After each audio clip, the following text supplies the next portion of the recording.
Here's something that might ruffle a few feathers. Donors aren't customers. And if you've been treating them like they are, you might be leaving a lot more than money on the table. Today, my guest is T. Clay Buck, a fundraiser with over 30 years in the trenches, and he has this incredible way of reframing everything we think about storytelling, donor relationships, and what giving actually means to the people doing it.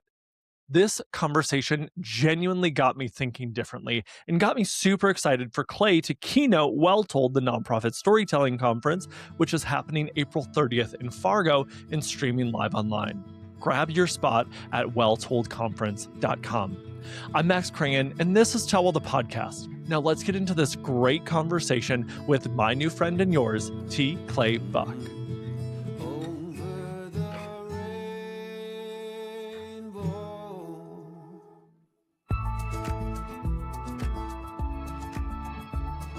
Clay Buck, welcome to Tell Well the podcast. Thank you. I'm happy to be here. We are so dang excited, and we're so dang Not as excited as I am. Oh my gosh, go on. Tell me more. Yes, tell me more. Tell me more. Say more.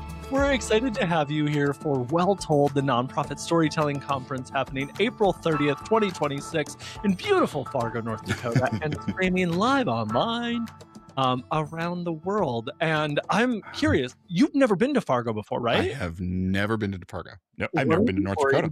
What are you excited about?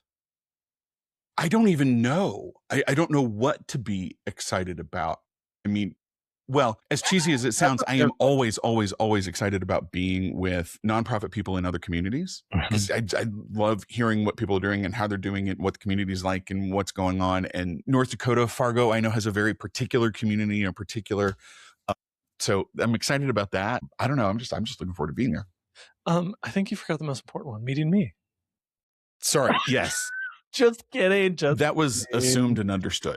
Assumed and understood. Well, we are really, really excited to have you here. We do have an incredible nonprofit community here in Fargo, and we're going to be chatting with probably 200 to 250 of our closest friends, plus a bunch of folks online as well. And so I just wanted to give people a little bit of a glimpse into who is Clay, because I fell in love with you almost instantly, right? You came recommended.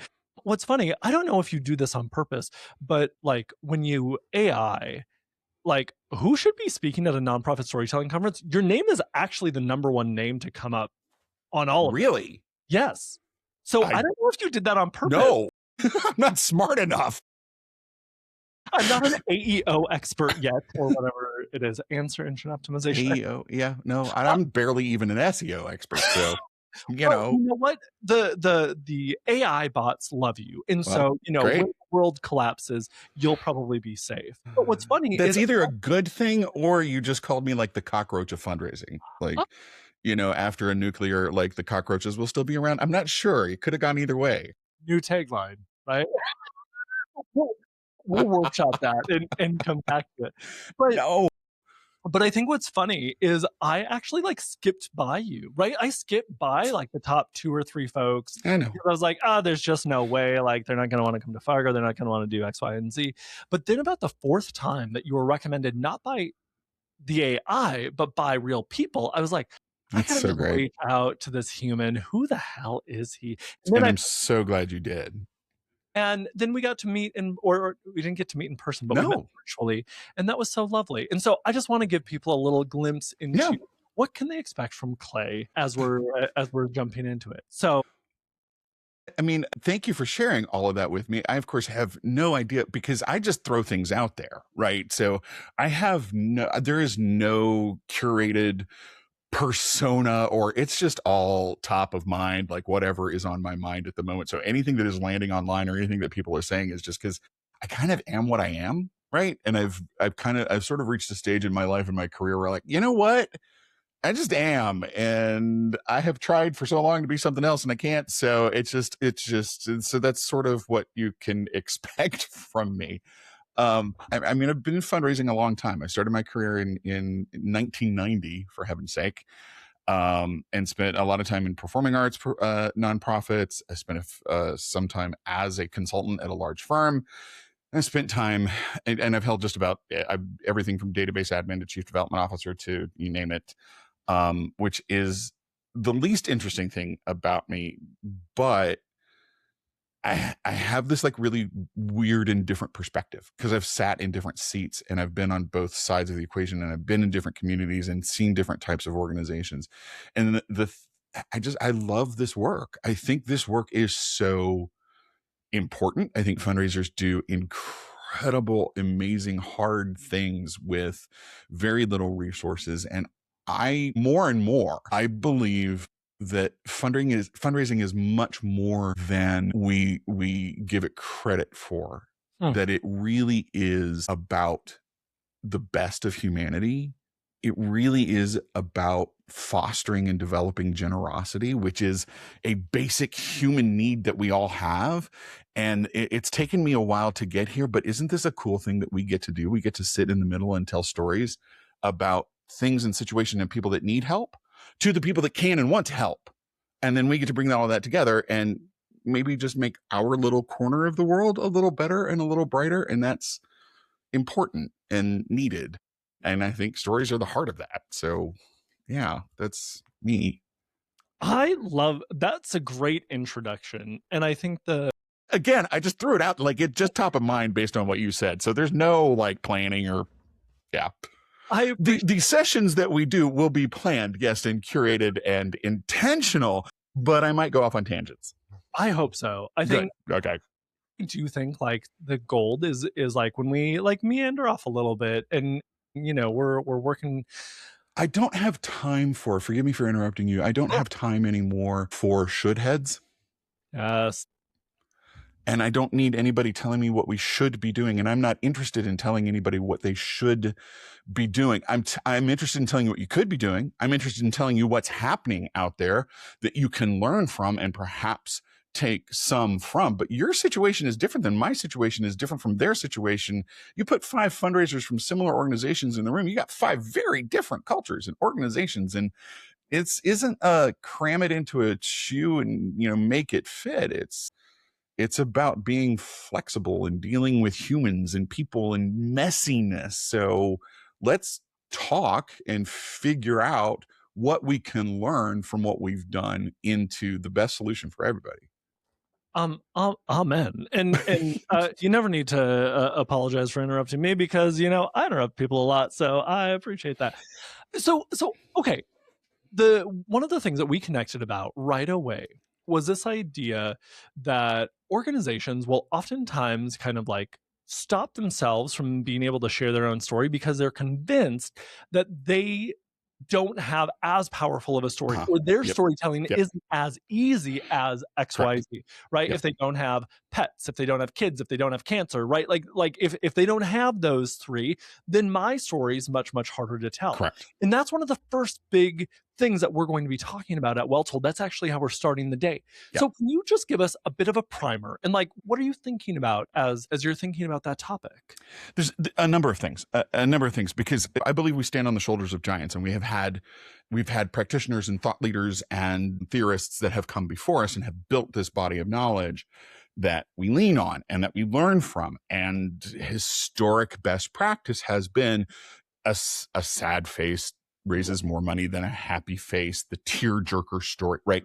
And so we try to fit our stories into this, and they were right. They're right. But I think what we missed was it's not about the saddest story. It's about a human connecting to human, about a real feeling. Well, that doesn't have to be the saddest story that you can find. It can be simple. I'll give you an example. Again, I worked in a lot of performing arts. And yes, we have education programs and those are around kids, and those are great. And we can tell all the stories about the happy kids coming and learning, and they're going to have a better life because of being, exposed to the arts at a young age. Fine. Yeah, great. Wonderful. I did one whole campaign and appeal told from the perspective of the marble of the lobby.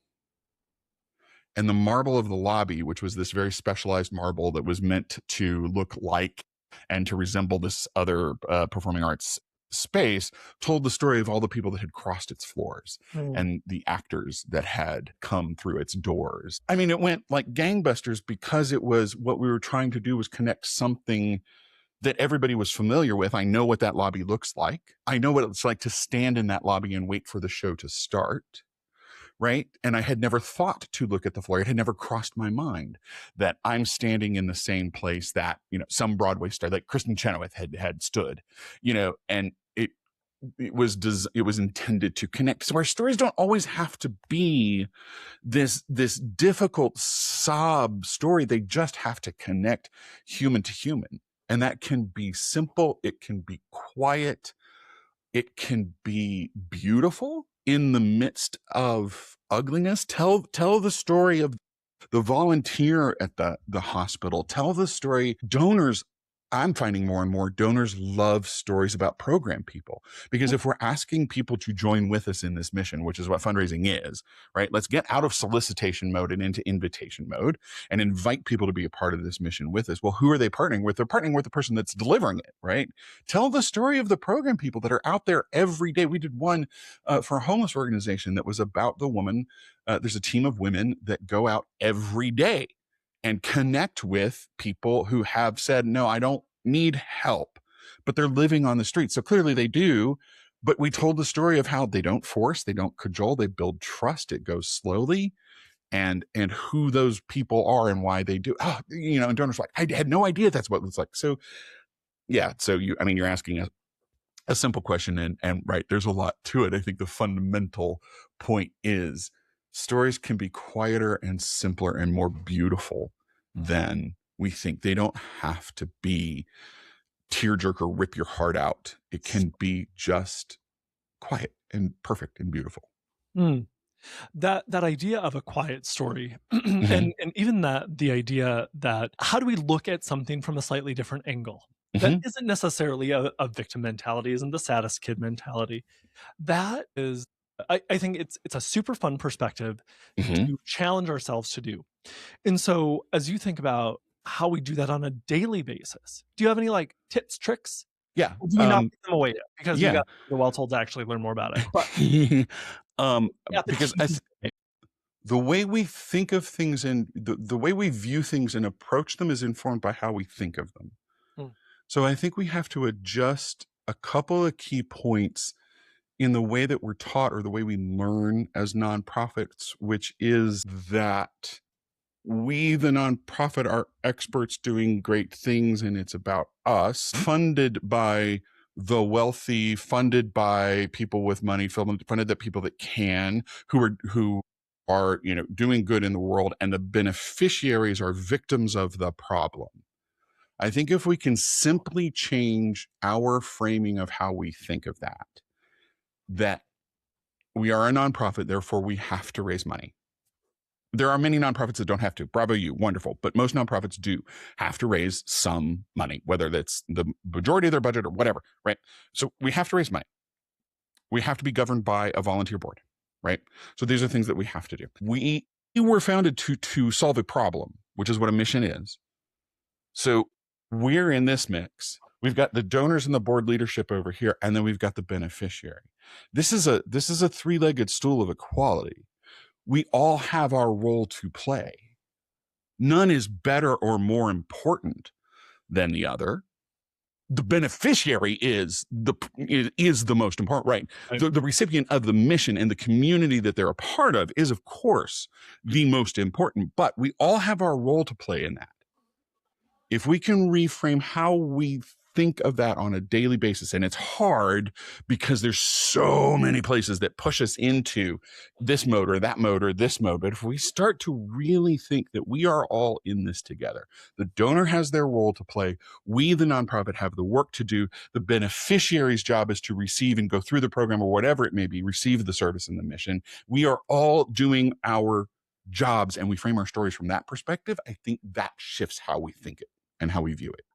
Even that little reframe that like the donor actually has a responsibility Mhm. in this, I think is a beautiful reframe because it gives them a role to play. Because I think oftentimes we see these donors as an audience to like Correct. entertain, an audience to move, an audience to like convince them to do something. But in reality, they already know their part, right? Like if you're going to a gala, you know that there's an expectation of you. They know this. And Can we so give donors a little more credit? than we Yes. do. They Yes. know we're asking for money. They know, right? Like this And is what is not a the surprise. purpose? Wait, you're going to ask me, you're a nonprofit, you're going to ask me for money. I'm shocked. Shocked. I But mean, why is it that we think it's like, because we're afraid of it. we're afraid of it? We're afraid of money. Money carries all kinds of issues and baggage depending on, I mean, come on. In what world? I mean, let's really be honest. At Mhm. most nonprofits, the pay is not great. Mm. I mean, I can tell you stories of being in downtown Chicago in the early stages of my career, wearing my best filings basement bargain suit, going and sitting down, at the top of what used to be called the Sears building or the John Hancock, meeting with these guys that are wearing it. Like, come on, this is a balance of inequality. Yes. But if we shift thinking of I have a role to play and this is my role, and they have a role to play and we have a role to play. I mean, you really want to commit a little fundraising blasphemy with me. Donors aren't customers. Okay. And I think we need to stop thinking of them like that. Say that again. Donors Donors are not customers. And there are many people who I respect and love and admire, and we will have this argument again and again and again and again. But I think when we frame a donor as a customer, we're putting a transaction to it. They are buying something. And maybe they are. Maybe they're buying a feeling. Maybe they're buying a mission for somebody else. But let's stop thinking of them as customers and let's think of them as donors, which is what they are, which is a unique position. It's a unique relationship. People are going to get, so I say this all the time, and I don't need, so this is what I'm excited to about community. You'll have to tell me if this is a Fargo type community thing, but Okay. as a Southerner, right? I believe very strongly that if we lived in a perfect world, if every need was solved and taken care of and everybody has everything they need, there will still always be somebody who needs a casserole and somebody who needs to make that casserole. Mm-hmm. It's just who we are as humans. So we're not buying something. We are, when we give, we are enacting who we believe we are. I believe I'm a good, kind, thoughtful, generous person that believes in this stuff. So I'm going to give. That's what I do. That's who I am. Right. I think that also makes it more attainable. It makes Yes. it more realistic We're in it together. to say, like, we're in it together and, like, hey, you have a role, you have a part in this, and we each have a role to play in the community. We talk, like, here's the thing about that I actually get really annoyed by in, like, nonprofit worlds, is that we talk so much about community and we talk about, like, what is our specific role in the community. But I love this and I'm just going to keep saying that I love this idea that, like, donors have a very specific role. They have a job in the community. Yeah. And it's not just transactional. It's not just transactional, because when you really dig into the psychological literature, and it's a word that we've heard so much, especially because it's on the banned word list now, right? But we talk about belonging, right? Giving is an act of belonging. It's an act of agency. It's an act of personhood and identity. I believe that giving is also an act of mattering. It's the Creep song. I want you to notice when I'm not around. We all want to matter. We want to be important to somebody, to someone. And when I give, I'm enacting my own identity, right? And my own values as a person. I'm a generous person, right?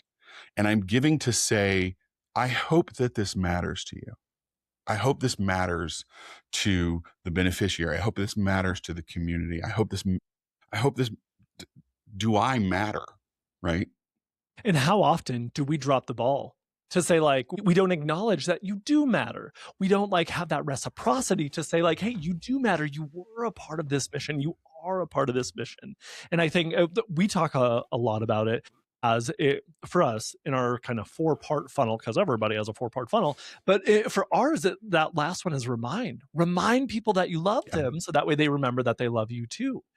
People want to know that you love them, that you're not just needed for $1, but you are needed to be a part of the community. And not every relationship can be all things. In some places you don't matter, and that's okay. Right. It's okay. That's all right. I don't belong in certain space. That's all right. And I think we approach fundraising as, well, everybody should, right? Everybody should belong. If we just tell them enough, then they'll know. No, because they're just not that into you. They're just not that into you. I Okay. mean, so stop wasting our time on the folks that just aren't that into you, and let's tell stories to the people that want to matter with us. Amen. I have never said that before. That's a good, I should write that down. I was going to say, well, there's a recording of it. See, this is what happens when I go off the cuff. I have to go back and listen to recordings. Wait, what did I say? So one of the things that I know we're going to talk about a little bit, but something that I've pulled from your work a little bit, and something that I find fascinating, you talk about donors as data, but you mean it in this really human way. And this kind of connects back to like one of the first things that we talked about just today about like we need to make human to human connection. And Mhm. so the numbers in your CRM are actually stories that people are telling. That. Curious, can you unpack that a Yes. little bit? What are you listening for that maybe others are missing? Every piece of information that a donor provides you is a story they're telling, right? They give you a $50 gift. That's a story about them that they're telling you. Your job now is to listen to and understand that story. Is the story they're telling, hey, I'm giving because it's it's my friend's birthday fundraiser and blah, right? Am I giving because did it just come out of nowhere? Am I responding to a certain type of appeal? Where did I come from? Right. And then in the giving, what did I provide you? This to me is the key on data management because I started my career as a database admin. Well, I started as a grant writer and events manager, and then I moved to being a database admin, but that's a whole other. And there is nothing. I have 2 degrees in theater. I am not a data person. Like, there is no reason why I should work in data as much as I do, but I do because I learned it early on. Back in the days of 3x5 cards and carbon paper. Oh, wow. Are you old enough to remember the purple mimeograph machines? Kind of, but only because I had like an 85-year-old second grade teacher. I just like lit up. Like, there's a certain part of your audience is, my God, purple mimeograph, and we all have the smell. Gen X And just went, there's a smell, right? yes. There's a very specific smell that came with it. Oh God, yeah.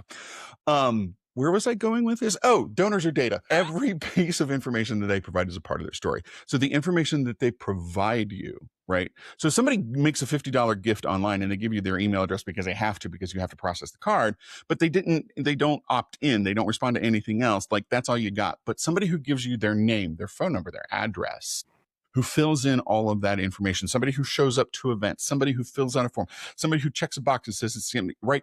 The more information they're providing you, the more they're telling you who they are, and the more they're telling you what they want from you. The question is, are you listening? So when you look at a record and you've got a lot of information about somebody, and you know their spouse name, and you know their address, and you know their 2 different email address, this is somebody who said, hey, right? So you asked me before we started recording, what's the T stand for? Well, and I jokingly said the, right. But it actually does, It should. it actually does stand for Thomas, right? So when I fill out a giving form, if I use a credit card, I have to use my legal name, Thomas. But I always fill out communications things as Clay. The number of messages I get to Thomas, 100%. 100%. I think I've had one nonprofit that actually paid enough attention to call me Clay, and then I'm still giving to them, right? Absolutely. And it's 2026. This stuff is easy now. All of our forms do this. This is not hard work like it used to be, right? So this is a should, right? There's no excuse for not listening to this. So anyway, right? Donors are data. Yes, because that's how we know them. We know them by their data in the CRM, but data is human, because every piece of data points to something about a real, live, breathing, caring human behind that record. So again, it's a reframe. These aren't records, these are people. So whether you have 1,000 people, and I mean this for institutional funders, for individual givers, for foundation, for whatever, there's always a caring, breathing, living human behind that record. So reframing, again, how we think about that. And these are simple reframes. It's just a retrain, right? I'm Mhm. opening a human. I'm not opening a record. I'm opening a person. Well, not opening a I person, was gonna but say, you gotta be careful how we say that. yeah, yeah. This isn't surgery. It's not rocket surgery. Come on. That's an old bad dad joke. That's not even cute. I appreciate it. So, okay, I love where you're going with this, and I think, like, we're giving people a really good preview as to, like, Some of the things that we're going to talk about, some of the things that we're going to be pulling apart, what's maybe something that would surprise folks about what they're going to experience with clay? I work very hard to be, as I referenced earlier, right? We stand on the shoulder of giants, the people that did this work before there was any codification of it. I'm a student of the theory, and I'm a student of the practice. And when I say that, I mean I'm going back to Lyman Price in the 1920s, who wrote the very first book about fundraising, and all of the principles remain the same, right? All of the principles of this work remain the same. It's why I don't use the term best practice, because practice changes. Besides which, why you're still practicing. Are you a practicing Catholic? No, I got it right. I got it right the first time. I retired. So the principles remain the same. The best practices change. And I hope that is what I bring forward, that we're dealing with basics of human behavior and human psychology, but we're in a time where we need to reframe it and look at it from very different perspectives than we have. The days of when I started fundraising, it was, a blue or charcoal suit, white shirt, button up, tie, the last major conference that I was at, I don't think anybody was wearing a tie. Most people were in jeans, So the world has changed. The question, has fundraising changed with it? And how do our stories change with it? Especially in the time that we're living in, because can we also give, through our storytelling and through our asking, can we give people hope? Can we give them agency? Can we give them a place to say, you know what? Everything feels really awful right now, and I'm really uncertain about many things, but I'm going to give to rescue wombats, and that makes me feel good about me and the wombats, and that's just a little thing. There's one little glimmer of thing that I can do, right? That's where I'm spending most of my time. Uh, as we believe that stories really shape who we are, what's a story from your life or your work that inspired or influenced how you show up today? Wow. Boy, I did not see that one coming. It's top of mind. So yeah, I will share it because it's been rattling in my brain for about a year now. Um, I got some feedback at a lunch gathering with some friends, and I got some feedback of something that I'd said that I didn't say, and I didn't understand that people had taken it the wrong way. And their feedback to me was, you said it, it was wrong, you need to apologize. To which I did apologize. And I said, I'm sorry that that's how it was taken. But that is that is absolutely not what I said. And the fact that, because this conversation happened like 9 months after the first conversation. And I said, the fact that you've been carrying this around for 9 months and telling yourself the story about me is concerning to me, that this is who you think that I am, because that's the reality here. Whether I said it or not now is immaterial, because I didn't say it. And it wasn't really, it's not an egregious thing. Like it was a misinterpretation of a word. I used one word and they heard a different word. Not a bad word, right? Anyway, I do have to be intentionally vague. Anyway, but you've been telling yourself the story about me now for 9 months, and now you're bringing it back to me, and I wasn't prepared for it. I didn't see this coming. And their response to me was, well, perhaps if you weren't so boisterous and out of control, you would have heard what others. And that hit me, because there's a lot of coding in that word boisterous. Uh-huh. Especially for people with certain backgrounds, and especially for people who are neurodivergent, which I am. And so what's informing me today is what I sort of jokingly said at the beginning of, I am who I am. I cannot be anything else. And I have spent a significant amount of time in my life trying to be something else or someone else, trying to be button up, right? Suit and tie.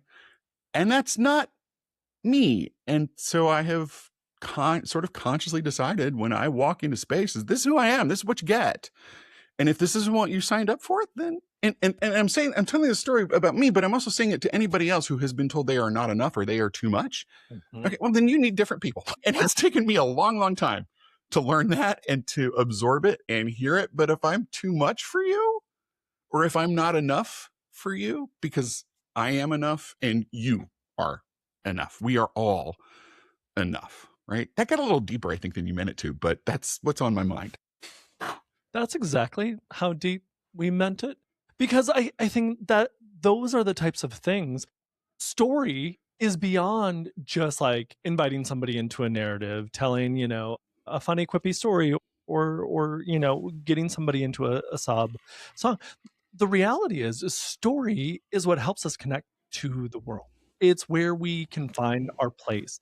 And that right there is exactly that, right? In my That next life, I'm story going to allows us be, to do that.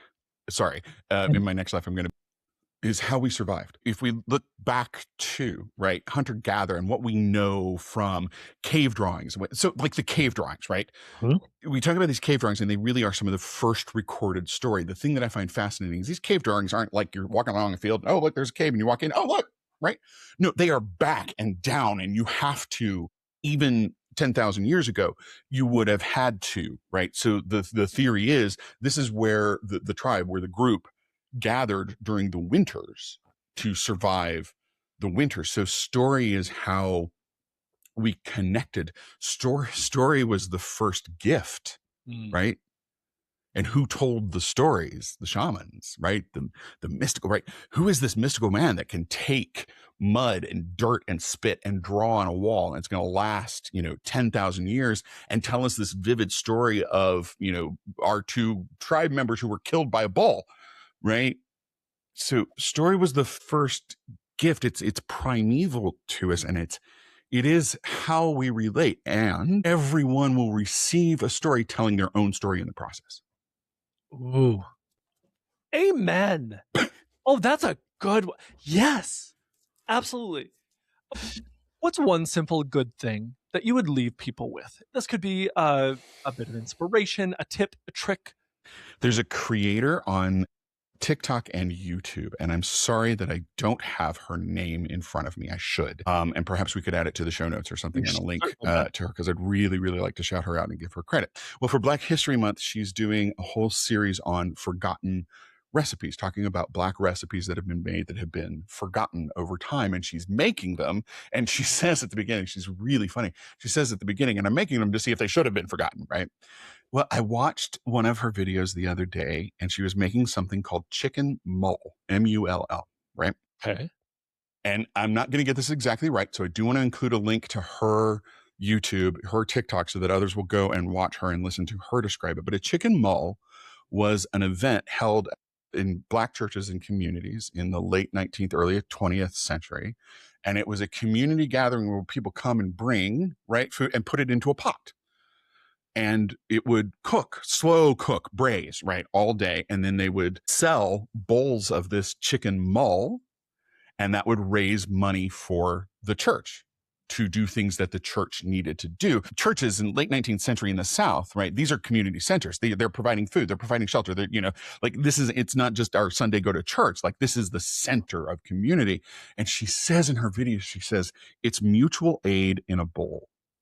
Oh, and you think about the takeaway that I got from it was this is community coming together to bring things together to create this stew, which was really, I mean, and they had to flavor it with like lots of pepper and they had to stretch it with crumbled cornbread or crumbled crackers, right? And she makes it, right?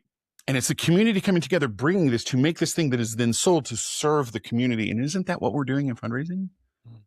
Isn't that really like less appealing and less transactions and less funnel work, which is all important, I know, but isn't that what we're doing? Fundraising in storytelling in nonprofits is about it's community coming together for the good of the community.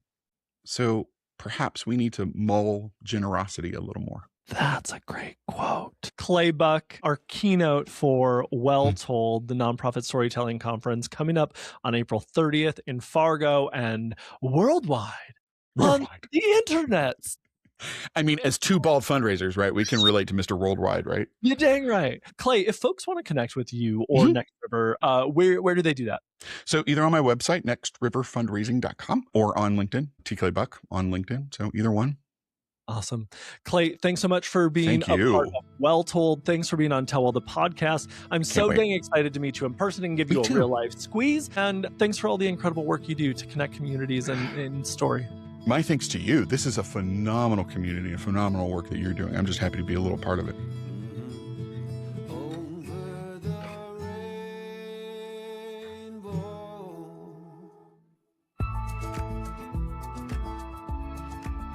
Thanks for spending some time with us today. I hope this conversation gave you something useful to take back to your work. If you're looking for more resources on storytelling, strategy, and building communications that actually move people to action, head on over to WeTellWell.com. We've got guides, case stories, and plenty of ways to dig deeper. And if you're at a point where you're ready to get serious about clarifying your message or telling your story in a bigger way, let's talk. You can book a planning call with our team right on the website. We'd love to hear what you're working on. One last thing. If this episode was helpful, share it with someone on your team or leave us a review. It really does help other mission-driven folks find the show. I'm Max Kringen. Thanks for listening to Tell Well the podcast. Now go tell your story well, because a well-told story can move your mission forward and change the world.